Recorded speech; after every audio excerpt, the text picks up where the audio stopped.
Hello everyone, welcome to my YouTube channel Excel in Education. Friends, आज की इस video में हम लोग बात करेंगे टीचिंग एप्टीट्यूड के प्रीवियस ईयर क्वेश्चंस हैं। प्रीवियस ईयर क्वेश्चंस आपके 2018-19 से लेके जो 2023 तक अब तक जितने भी पेपर हो चुके हैं वो सारे क्वेश्चन आपको यहाँ पे करवाए जाएंगे। ठीक है, तो इस तरह से आपकी एक प्रैक्टिस अच्छी हो जाएगी और आपको यहाँ पे पूरा सिलेबस भी आपका कवर हो जाएगा, कहीं से कोई प्रॉब्लम नहीं होगी। ठीक है, तो आप लोग चैनल को सब्सक्राइब कर लीजिए और वीडियो पूरा देखा करिए। टेलीग्राम चैनल को भी ज्वाइन करें। आपने देखा होगा और देख लीजिए, अगर आपने नहीं देखा टेलीग्राम चैनल को ज्वाइन करके देखिए। वहाँ पर मैंने काफ़ी कंटेंट ऐसे दे रखा है, चाहे वो आपका करंट अफेयर से संबंधित हो या आपके कंटेंट से संबंधित हो, नेट पेपर फर्स्ट और सेकंड पेपर एजुकेशन के लिए। ठीक है, आपके इस चैनल पे तैयारी पेपर फर्स्ट के लिए होती है, net paper first, education second paper के लिए, प्लस UPHESC के असिस्टेंट प्रोफेसर की भी तैयारी यहाँ पे करवाई जाती है। ठीक है, तो आप लोग नेट क्लियर करिए और उसके बाद असिस्टेंट प्रोफेसर बनिए। यही हम कोशिश करते हैं कि आपका एग्ज़ाम बिल्कुल JRF क्लियर होना चाहिए। तो आप लोग स्टार्ट करिए। चलिए हम लोग देखते हैं कि टीचिंग एप्टीट्यूड के कौन कौन से क्वेश्चन हैं। चैनल को आप लोग ज़रूर सब्सक्राइब कर लीजिए, क्योंकि मेरा भी मोटिवेशन बढ़ता है कि हाँ, जब कोई स्टूडेंट्स चैनल को सब्सक्राइब करते हैं, लाइक करते हैं, कमेंट करते हैं, तो मुझे लगता है कि हाँ, मेहनत हमारी सार्थक हो रही है। चलिए स्टार्ट करते हैं और क्वेश्चन देखते हैं। क्वेश्चन से इंपॉर्टेंट ही मैंने लिए हैं जो आपके लिए समझने की दृष्टि से इंपॉर्टेंट है। क्वेश्चन तो हर बार इतने सेट बनते हैं तो बहुत सारे क्वेश्चन हो जाते हैं, लेकिन उनमें से कुछ क्वेश्चन बहुत इंपॉर्टेंट होते हैं जो बार बार रिपीट होते हैं। ठीक है, उनका फॉर्म कुछ भी बदल सकता है, स्ट्रक्चर कुछ भी बदल सकता है, लेकिन टॉपिक तो आपके वही है, सिलेबस तो वही है। तो क्वेश्चंस आपको इसीलिए ऐसे करने से काफ़ी प्रैक्टिस हो जाएगी, आपको समझ में आने लगेंगी चीज़ें। चलिए देखिए, पहला क्वेश्चन है, यहाँ पर कह रहा है निम्नलिखित में से किस शिक्षण स्तर में लर्नर की अवधारणाओं के सकारात्मक दृष्टांतों के बीच विभेद करने का अवसर प्राप्त होता है। यहाँ पर कह रहा है कि discriminate at length between positive and negative examples of concept की बात कर रहा है। तो यहाँ पर किस लेवल में बात कर रहा है, ये जो क्षमता होती है किस लेवल में डेवलप होती है। तो टीचिंग के आपने 4 लेवल पढ़े हैं, ऑटोनोमस डेवलपमेंट लेवल, मेमोरी और अंडरस्टैंडिंग एंड रिफ्लेक्टिव। तो ये जो क्षमता डेवलप होती है ये आपकी अंडरस्टैंडिंग लेवल में होती है। अंडरस्टैंडिंग की बात करें तो इसके जो प्रतिपादक हैं वो कौन है, मॉरिसन है। ठीक है, तो यहाँ पर मेमोरी प्लस इंसाइट होता है। इस टीचिंग लेवल में यहाँ पर स्मृति और अंतर्दृष्टि यहाँ पर विकसित हो जाती है और विषय की दक्षता पर यह निर्भर करता है। ठीक है, तो इस स्तर पर शिक्षण का जो स्तर होता है वो स्मृति स्तर की तुलना में उच्च होता है। यहाँ पर विद्यार्थी संज्ञानात्मक क्षमताओं का उच्च विकास होने पर विचार करते हैं, तथ्यों का एक लॉजिकल जो है प्रेजेंटेशन दे सकते हैं, एनालिसिस कर सकते हैं, कंक्लूजन निकाल सकते हैं। इस तरह से वो इतने डिपेंड हो जाते हैं। ठीक है, कि वो वहाँ यहाँ पर मतलब इतने सक्षम हो जाते हैं। ठीक है, इतनी उसमें एबिलिटी आ जाती है कि वो इन चीज़ों को कंक्लूड करके निकाल सकें। एक मतलब संबंधों का मूल्यांकन भी कर सकते हैं, तथ्यों को आत्मसात करने के लिए भी मतलब इतनी उनमें जो है डेवलपमेंट इतना विकसित हो जाता है। ठीक है, एक क्वेश्चन मैं पूछती हूँ कि आप लोग ये बताइए, कमेंट करके बताइएगा कि मेमोरी लेवल के और रिफ्लेक्टिव लेवल के जो प्रतिपादक हैं वो कौन है। ठीक है, तो आप लोग कमेंट करके बताइएगा, इससे आपकी चीज़ें रिवाइज भी हो जाएंगी। अगला क्वेश्चन देखते हैं। यहाँ पर देखिए दूसरा है, एक प्रभावी शिक्षक बनने की सक्षमता के संदर्भ में निम्नलिखित में से किसे अभिवृत्ति और धारणाओं के बजाय व्यवहारगत कहा जाएगा। तो बिहेवियरल की बात कहता है कि एटीट्यूड और यहाँ पर बिलीफ्स को छोड़ के किसको जो है बिहेवियरल में रखा जाएगा। तो यहाँ पर देखिए, सक्षमता मतलब क्या होता है, सक्षमता वो प्रयास होता है जो शिक्षक अधिगम प्रक्रिया को प्रभावी बनाता है। मतलब टीचिंग लर्निंग जो प्रोसेस है इफेक्टिव कब होता है, जब सक्षमता होती है।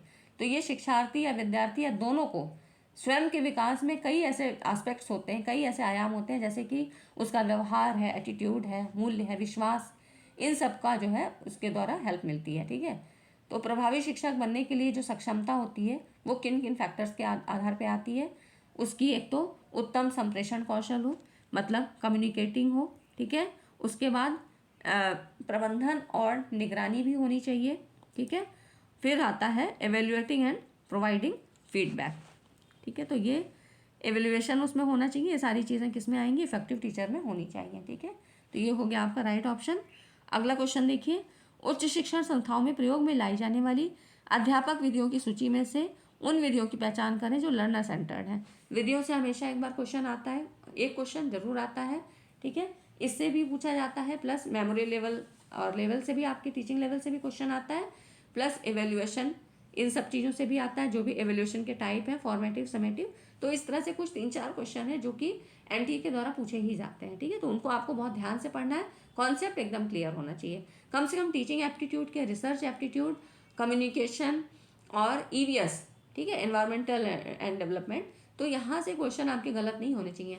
इस तरह से अगर आप ऐसे स्ट्रैटेजी बना के चलेंगे तो आपके 30+ मतलब 35+ क्वेश्चन सही हो सकते हैं, जो कि बिल्कुल भी कोई दिक्कत नहीं है। क्योंकि जो पैसेज आता है, जो कॉम्प्रिहेंशन आता है, वो तो आपको सही करना है, उसमें तो कुछ भी ऐसा नहीं है। वहाँ पर तो जो होगा उसी से आपको पढ़ के क्वेश्चन के आंसर देने हैं, ठीक है। तो इस तरह से करके आपको नेट जेआरएफ निकालना कोई बहुत कठिन बात नहीं है। बस आपकी प्रैक्टिस इतनी धारदार होनी चाहिए कि वो आपको एग्जाम टाइम में एकदम आपके लिए हेल्पफुल हो। तो देखिए यहाँ पर क्वेश्चन कह रहा है कि लर्नर सेंटर मेथड में कौन कौन से होते हैं। तो लर्नर सेंटर मेथड जो कि विद्यार्थियों की ज़रूरतों को ध्यान में रख के किया जाता है, इसमें आपकी आती हैं, यहाँ पर ध्यान से पढ़िए। देखिए मैं सही ऑप्शन को ही पढ़ रही हूँ, जिसमें आपका आएगा कंप्यूटर एडेड टीचिंग और simulation and role playing. Role playing भी आपको पता है ना कि लर्नर्स के द्वारा किया जाता है। Project work, chalk and talk, lecturing, ये सारी किसके, टीचर्स के द्वारा होती हैं ना। तो ये चीज़ें आपकी 4 और 5 होगी, ये ऑप्शन सही होगा।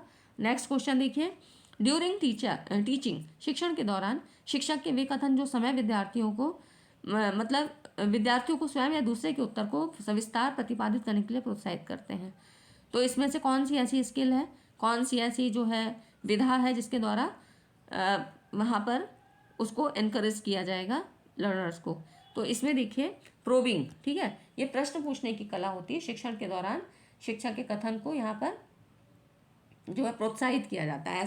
ऐसी एक स्किल होती है जिसमें टीचर्स के द्वारा जो है लर्नर को काफ़ी इनकरेज किया जाता है कि वो प्रश्न को पूछा जाए उनसे, और उनका जो ज्ञान है वो और निखर के सामने आए कि उनको कितना नॉलेज है। तो ये सारी चीज़ें इसके अंतर्गत आएंगी प्रोबिंग में, ठीक है। ये यहाँ पर जो प्रश्नों की एक जो आपकी इसमें आपने पढ़े होंगे ना कि टीचिंग स्किल्स कितने तरह के होते हैं, तो उसमें ये आती है प्रोबिंग की जो होती है एक स्किल होती है, ठीक है। अगला क्वेश्चन देखिए, यहाँ पर लिस्ट के फॉर्म में है, ये लिस्ट ए और बी है। यहाँ पर आपको फॉर्मेटिव और समेटिव, क्राइटेरियन रेफरेंस और नॉर्म रेफरेंस, इनको जो है मैच करना है। तो यहाँ पर देखिए फॉर्मेटिव, और इसके बारे में डिटेल वीडियो तो मैंने आपको बना रखी है, आप लोग प्लेलिस्ट में सब देख लीजिएगा, सब आपको ज़रूरी कंटेंट सब मिल जाएगा, ठीक है। अब देखिए यहाँ पर फॉर्मेटिव की बात करें तो फॉर्मेटिव होता है, इसके प्रयोग का प्रयोजन सुधार की गुंजाइश और संभाव्यता को पहचान के लिए होता है, ठीक है। तो फॉर्मेटिव आपका इससे मैच किया। फिर समेटिव की बात करें तो समेटिव में यहाँ पर है इट्स इंटेंशन इज़ टू जज लर्निंग स्टैंडर्ड, है ना। तो यहाँ पर क्या होता है कि लर्निंग स्टैंडर्ड क्योंकि फाइनली में किया जाता है, लास्ट एकदम जब लास्ट स्टेज होती है, जब रिजल्ट बना के देना होता है तब ये इसका तब एग्ज़ाम होता है, तो एकदम लास्ट में होता है। इसमें कोई भी गुंजाइश नहीं होती है जिसमें कि लर्नर का कुछ भी उसका जो है कोई भी स्तर अगर उसका कोई भी कुछ कमज़ोर है, कोई भी ऐसा पार्ट उसका मतलब जो कि नहीं उसको समझ में आता है या वहाँ पे वीक है उस पोर्शन में, तो उसको वहाँ पे नहीं सुधारा जा सकता है। तो ये हो गया समेटिव में। क्राइटेरियन रेफरेंस की बात करें तो यहाँ पर होता है ये आपका सेकंड ऑप्शन में आएगा, जिसमें स्टैंडर्ड्स इंडिकेटिव ऑफ मास्टरी, ठीक है। तो ये क्राइटेरियन रेफरेंस होता है क्राइटेरिया के आधार पे। नॉर्म रेफरेंस टेस्ट जो आपका होता है ये रिपोर्टिंग के लिए प्रतिशतता आधारित रैंक और मानक प्राप्तांक का प्रयोग किया जाता है, नॉर्म्स रेफरेंस, ठीक है। तो इस तरह से हो गया। इसके बारे में डिटेल वीडियो मैंने बना रखी है, यहाँ पर ज़्यादा डिस्कस हम लोग नहीं करेंगे, उसको आप लोग देख लीजिएगा, आपको पूरा समझ में आ जाएगा। The phrase TL model of teaching, यहाँ पर फ्रेज शिक्षण के टीएल मॉडल का अर्थ पूछ रहा है। तो देखिए मॉडल से भी काफ़ी क्वेश्चन पूछे जाते हैं। तो टीएल मॉडल क्या होता है, टीचिंग एंड लर्निंग मॉडल, ठीक है। ये होता है आपका, इसका जो राइट ऑप्शन होगा teaching and learning are integrally related acts, ठीक है। तो ये भी होगा। अब इसके बारे में थोड़ा सा जानते हैं कि टीचिंग और learning is a process that includes many variables, मतलब यहाँ पर टीचिंग लर्निंग जो प्रोसेस होता है इसमें वेरिएबल्स काफ़ी होते हैं, ये चर परस्पर क्रिया करते हैं क्योंकि सभी क्या होते हैं आपस में संबंधित होते हैं। तो ये सारे ही अपने आपस में रिएक्ट करेंगे क्योंकि यहाँ पर लर्नर का क्या काम होता है कि वो अपने लक्ष्यों की ओर काम करते हैं, अपना नया ज्ञान, व्यवहार और कौशल को यहाँ पर विकसित करने का प्रयास करते हैं।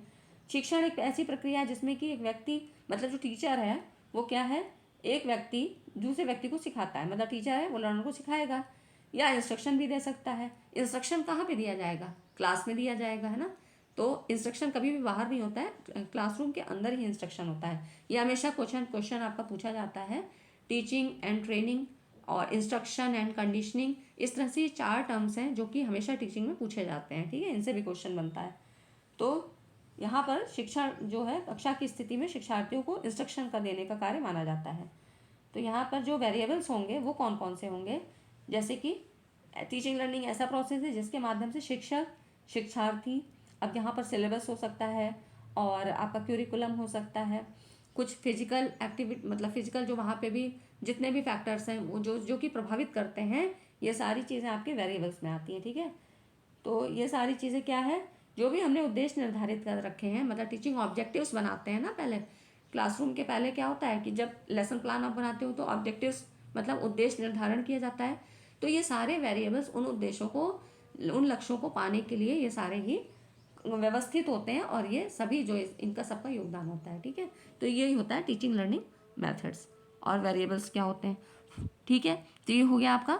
अगला क्वेश्चन देखिए, अधिगमकर्ता की विशेषताओं में से उन विशेषताओं की पहचान कीजिए जो क्षेत्र स्वायत्त, मतलब फील्ड इंडिपेंडेंट लर्नर्स की बात कर रहा है, अधिगमकर्ता से संबंधित हैं। तो कौन कौन सी ऐसी विशेषताएं हैं, तो इसमें देखिए ये इन विशेषताओं में कौन कौन सी आएंगी। पहला तो है focus on facts and principles, ठीक है। इसमें सही, क्योंकि फील्ड की बात कर रहा है ना, तो focus on facts and principles. उसके बाद आपका आता है, फिर है आपका सी ऑप्शन है, prefers and likes to compete, प्रतिस्पर्धा करने की, ठीक है। उसके बाद है आपका ये है स्वयं द्वारा सूचना व्यवस्थित कर सकता है या कर सकती है, can organise information by himself, ठीक है। तो ये सारी चीज़ें किस में आएंगी, विशेषताओं में आती हैं जो कि फील्ड इंडिपेंडेंट लर्नर्स की होती है। फिर देखिए अगला क्वेश्चन है, नीचे दी गई सूची से किसी प्रभावी शिक्षक की शैली संबंधी प्रवृत्तियाँ कौन सी मानी जाती हैं। तो यहाँ पर देखिए इफेक्टिव टीचर की स्टाइल रिलेटेड कॉम्पिटेंसीज कौन सी होती हैं। तो यहाँ पर देखिए इसमें आपकी आती हैं, पहला है व्यवस्थित व्यवहार, जिसका अर्थ है क्रमानुसार, स्पष्ट और नियंत्रणाधीन होना, पहला ये होता है। और दूसरा होता है flexibility, which means being sensitive and lenient, ठीक है। तो ये सारी चीज़ें आपकी इसमें आती हैं, ठीक है। क्योंकि प्रभावी शिक्षक की जो शैलियाँ होती हैं ये उसका कौशल और ज्ञान है जो कि शिक्षक को सफल बनाती हैं। तो ये सारी चीज़ जो किसमें इफेक्टिव टीचर की जो स्टाइल्स होती हैं, ठीक है। अगला क्वेश्चन देखिए, यहाँ पर है match list first and second. देखिए जो ज़्यादा बड़े क्वेश्चन है ना, तो उसमें स्लाइड में आपके क्या है आंसर नहीं आ पाते हैं, ठीक है। तो इसलिए वो मैंने आपको बता दिया है, क्योंकि फिर काफ़ी छोटा हो जाएगा फॉन्ट तो वो दिखाई नहीं देता है, इसलिए आपको उस तरह से करवा दिया है कि उसमें क्या क्या चीज़ें आएंगी।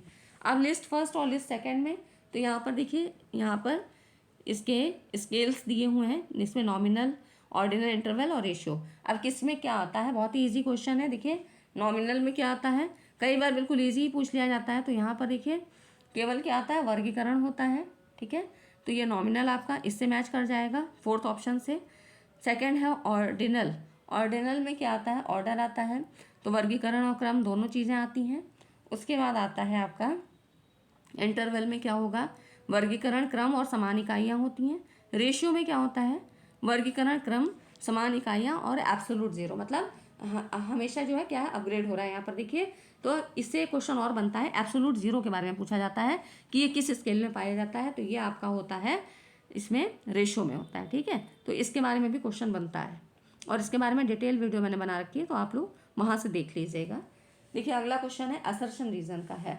यहाँ पर असर्शन कह रहा है अधिगम परिणामों को इष्टतम बनाने के लिए शिक्षण अवधि में आईसीटी का प्रयोग सुसंगत होता है। तो ये तो सही कह रहा है कि ए इज़ करेक्ट है, ठीक है, कि आईसीटी का प्रयोग अच्छा है, काफ़ी रेलिवेंट होता है, तो ये सही है। रीज़न कह रहा है शिक्षण अवधि में अधिगम परिणाम आईसीटी के अनुप्रयोग पर निर्भर होते हैं, लर्निंग आउटकम्स जो है क्या इस पर होते हैं, डिपेंड होते हैं, तो ये गलत है, ठीक है। कई ऐसी भी संस्थाएं हैं जो बिना आईसीटी के प्रयोग के शिक्षण अधिग्रहण प्रक्रिया को संचालित कर रहे हैं और काफ़ी इफेक्टिव भी हैं, तो ये चीज़ सही नहीं है, ठीक है।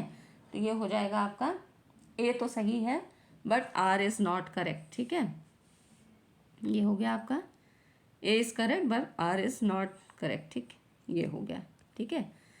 तो ये आपको असर्शन रीजन में ये चीज़ देख के करना है कि इसकी सही व्याख्या कर रहा है कि या बिल्कुल ही गलत है। तो जैसे कि यहाँ पर ये तो बिल्कुल ही इसका रीज़न गलत है ना, तो इसलिए A is correct but R is not correct, ठीक है।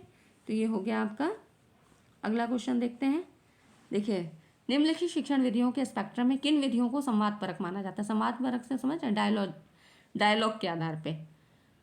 तो देखिए इसमें है कौन कौन से ऐसे मेथड्स हैं जिसमें आपका आता है, ये जो इस विधि में क्या होता है, कम्युनिकेशन पे आधारित विधियाँ होती हैं, जैसे कि लेक्चर मेथड हो सकता है ना, ट्यूटोरियल हो सकता है, समूह ग्रुप डिस्कशन होता है, और प्रश्न उत्तर मेथड्स होता है। तो यहाँ पर देखिए कौन कौन सी चीज़ें दी हुई हैं आपकी, ट्यूटोरियल्स है और ग्रुप डिस्कशन, ठीक है।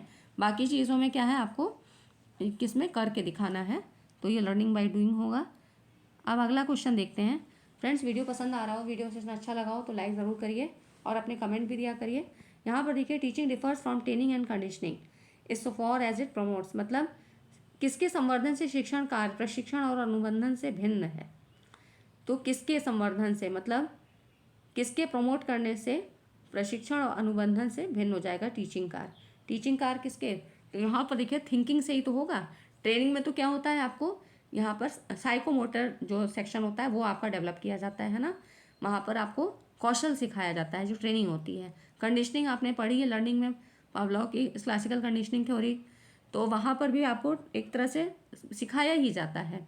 लेकिन क्रिटिकल थिंकिंग में मतलब टीचिंग में क्या होता है कि थिंकिंग का जो होता है वो आपका वो पोर्शन आपका डेवलप किया जाता है।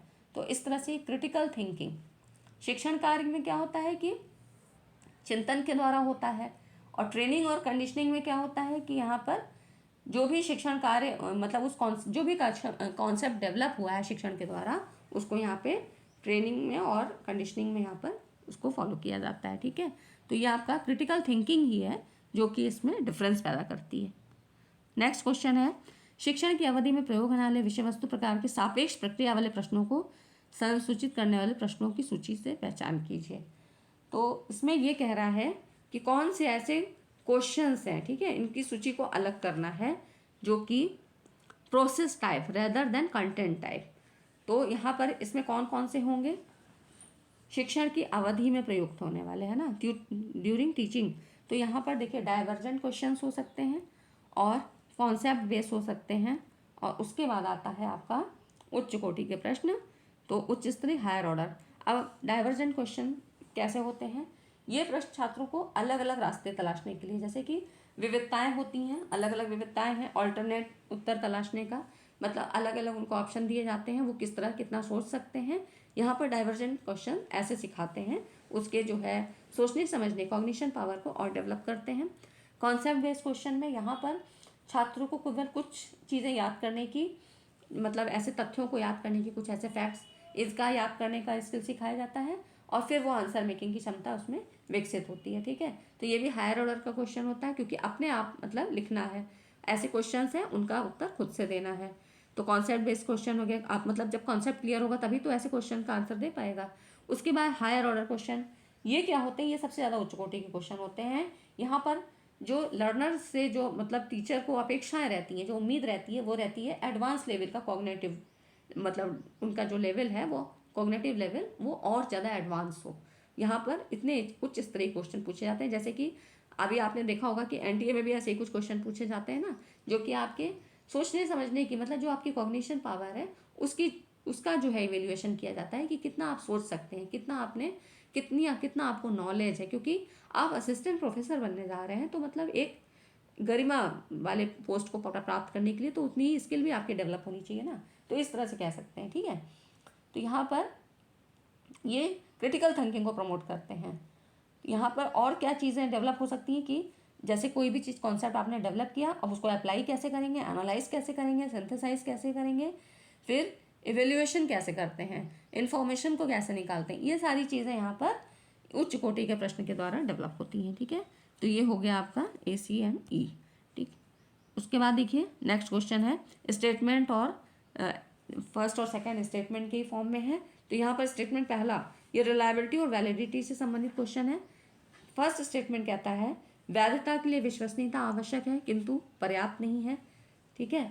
अब ये वैधता और विश्वसनीयता क्या होती है। सेकेंड स्टेटमेंट कह रहा है कि मूल्यांकन उपकरणों के लिए वैधता एक पूर्ण रूपेण आवश्यक या अनावश्यक अवधारणा न होकर अविच्छिन्न की तरह पाई जाती है ना।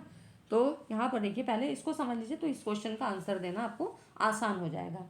रिलायबिलिटी और वैलिडिटी की जब हम बात करेंगे तो यहाँ पर जो रिलायबिलिटी होती है ये शोध उपकरण या माप की प्रक्रिया की स्थिरता होती है। ठीक है, विश्वसनीयता एक शोध उपकरण के वैधता पहलू के लिए आवश्यक है लेकिन अपर्याप्त स्थिति है। मतलब ये कह सकते हैं कि जो विश्वसनीयता एक ही विधि द्वारा बार बार एक ही परिणाम आने के बारे में है, और वैधता ये बताने के बारे में है कि किसी विधि द्वारा परिणाम कितना सही आया।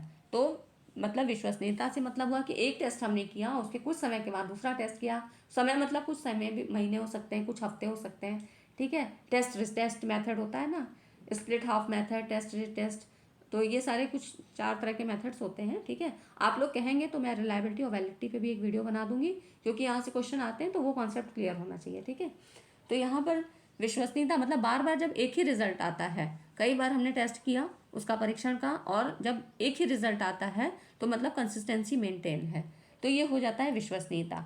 और वैधता के बारे में मतलब अगर बात करें तो जो भी हम टूल्स यूज़ कर रहे हैं, जो भी कुछ इस्तेमाल कर रहे हैं उसको, तो वो कितना एक्यूरेट है, वो उस परीक्षण के लिए कितना एक्यूरेट है, कितना सही मेजर कर रहा है, इससे मतलब होता है। मतलब सीधा कहें कि it refers to the accuracy of an instrument. ठीक है, और द प्रोसेस ऑफ मेजरिंग। और एक जो थे वैज्ञानिक थे क्रॉनबैक, इन्होंने बताया वैधता की परिभाषा कि वैधता वो सीमा है जिस तक एक परीक्षण मापता है जिसे वो मापना चाहता है। ठीक है, तो मतलब एक्यूरेसी से ही मतलब हुआ कि जितना एक्यूरेट होगा, टूल्स आपने पढ़े हैं ना, तो जितना ही एक्यूरेट होगा उतना ही अच्छा परीक्षण आप पाएगा। तो वैधता एक परीक्षण की विश्वसनीयता का समर्थन करती है। ठीक है, यदि एक परीक्षण वैध है तो विश्वसनीय भी होना चाहिए। ठीक है, तो पहली कंडीशन क्या हुई कि वैध है तो विश्वसनीय है, लेकिन विश्वसनीयता के लिए वैधता का होना जरूरी नहीं है। ठीक है, वैधता के लिए विश्वसनीयता होनी चाहिए लेकिन इसका अपोजिट नहीं। तो इस तरह से परीक्षण जो है विश्वसनीय, मतलब विश्वसनीय परीक्षा मान्य हो भी सकता है और नहीं भी हो सकता है। तो ये कुछ चीज़ें हैं इसके बारे में। ठीक है, तो यहाँ पर ये कह रहा है कि क्या चीज़ हो सकता है, इसका इसके स्टेटमेंट के क्या क्या हो रहा है, स्टेटमेंट मतलब दोनों क्या कह रहा है। तो यहाँ पर ये कहता है कि बोथ स्टेटमेंट्स आर ट्रू। ठीक है, तो क्योंकि यहाँ पर जो वैधता है वो उपकरण में जो है अवधारणा ना होकर एक अविच्छिन्न की तरह पाई जाती है, मतलब ये होना ज़रूरी होती है। तो बोथ स्टेटमेंट्स मतलब पहले और दोनों ही सही है। ठीक है, विश्वसनीयता वैधता आपको समझ में आया हो तो वीडियो को लाइक ज़रूर करें, और आप लोग कहेंगे तो मैं आपका इसका एक डिटेल वीडियो और उससे संबंधित जितने भी क्वेश्चन बन सकते हैं वो आपको मैं दे दूँगी। ठीक है, तो आप लोग कमेंट करके बताइए। आगे देखिए, यहाँ पर अगला क्वेश्चन है, ये भी जो है असर्शन रीज़न का क्वेश्चन है। तो यहाँ पर असर्शन रीज़न के जब आप क्वेश्चन करेंगे ना, तो जो भी कथन में कह रहा है और तर्क क्या दे रहा है दोनों को मैच करके देखिएगा। ठीक है, उसके हिसाब से ही आंसर दीजिएगा। तो पहला देखिए, कह रहा है शिक्षा की वे व्यवस्थाएं जो स्थान सापेक्ष, समय सापेक्ष और व्यक्ति सापेक्ष होती हैं उन्हें औपचारिक की संज्ञा दी जाती है, और ये नियमों और पद्धतियों से सर्जित होती हैं। तो ये बिल्कुल सही बात है। औपचारिक, अनौपचारिक, निरौपचारिक, आपने इस तरह की शिक्षा व्यवस्थाएं पढ़ी हैं, है ना। अब रीज़न की बात करें तो मुक्त विश्वविद्यालय, ओपन यूनिवर्सिटी और विद्यालय औपचारिक शिक्षा के उदाहरण है क्योंकि वे प्रक्रियाओं द्वारा सृजित होते हैं। तो ये गलत है क्योंकि औपचारिक शिक्षा का ये कहीं समर्थन नहीं करते हैं। ठीक है, तो आर बिल्कुल भी करेक्ट नहीं है, रीज़न इसका सही नहीं है। यहाँ पर देखिए, जो मुक्त विश्वविद्यालय और विद्यालय होते हैं ये क्या होता है, गैर औपचारिक विद्यालय शिक्षा प्रणाली के उदाहरण होते हैं। ठीक है, फॉर्मल इनफॉर्मल आपने पढ़ा है ना, तो इसी तरह फिर नॉन फॉर्मल होता है गैर औपचारिक, मतलब यहाँ पर ये औपचारिक और अनौपचारिक के बीच के रास्ते को अपनाता है। ठीक है, तो इस तरह से यहाँ पर भी सुनियोजित, संगठित और क्रमवार संचालन होता है। और लेकिन यहाँ पर कुछ कंडीशन ऐसी नहीं होती है, जैसे कि कुछ रूल्स ऐसे नहीं होते हैं, कुछ नियम नहीं होते हैं, कोई एज का यहाँ फैक्टर नहीं है, कोई टाइम की ऐसी बाउंडेशन नहीं है, तो ये सारी चीज़ें यहाँ पर नहीं होती हैं। ठीक, तो इस तरह से ये औपचारिक और अनौपचारिक के बीच का रास्ता अपनाता है। लेकिन यहाँ पर क्या है, एग्ज़ाम्स होंगे समय समय पर। ठीक है, आपको जो है मटेरियल मिलता है, सिलेबस होता है, ये सारी चीज़ें होती हैं। तो कुछ चीज़ें औपचारिक की होती हैं और कुछ अनौपचारिक की होती हैं। तो इस तरह से ओपन यूनिवर्सिटी आपके जो है गैर औपचारिक में आते हैं। ठीक है, तो यहाँ पर ये हो गया आपका, ये फ्लैक्सिबिलिटी होती है, मतलब ये हो गया आपका। ठीक है, तो यहाँ इसका जो आंसर होगा A is true but R is false, है ना, ये हो गया।